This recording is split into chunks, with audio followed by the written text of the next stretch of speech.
It's been a while since I updated my Partbreaker farming build, mainly because I was struggling to find a build that's good at breaking multiple parts but can still dish out a ton of damage at the same time.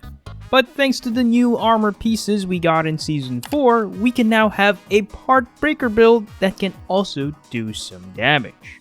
This build comes with all new parts. All the armor pieces we'll be equipping will be from new monsters like Tigrex, Goldrathien, and Volvidar. And of course, still my weapon of choice when it comes to breaking parts is the Black Diablo's Charge Blade.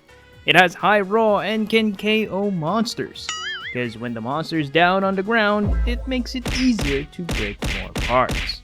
For the build, we'll be equipping the new Tigrex legs and the Goldrathien chest for Partbreaker level 4. The last point of Partbreaker will be from the Black Diablo's Charge Blade.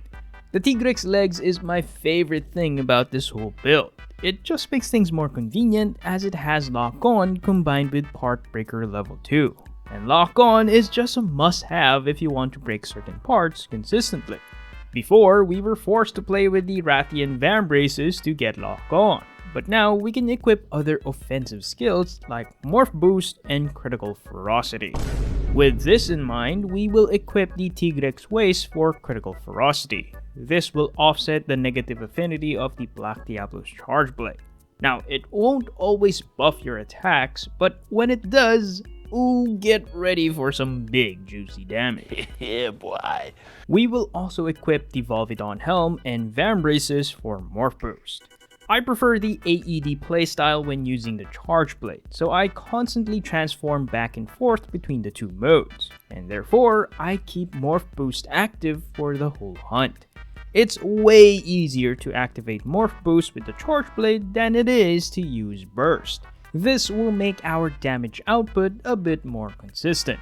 Now overall, the build has Partbreaker level 5, Morph Boost 3, Crit Ferocity 2, and Lock On.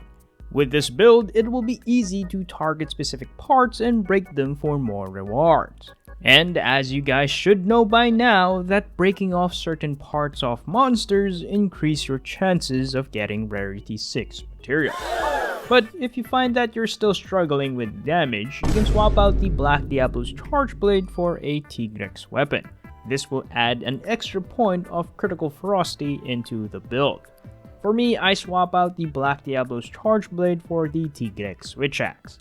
This will buff up our Crit Ferocity to level 3 and proc it more frequently, as the Switch Axe does have faster swings than the Charge Blade.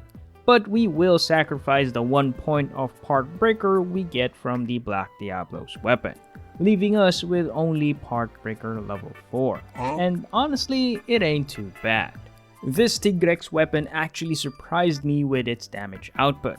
When Crit Ferocity procs at the right time, you get some sweet damage and dopamine just gets injected into your brain.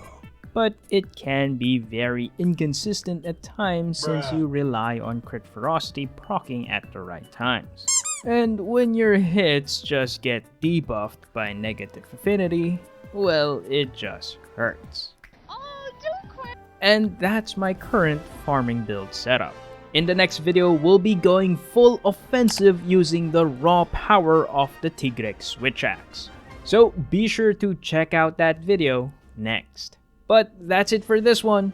Thanks for watching, and I'll see you guys in the next one.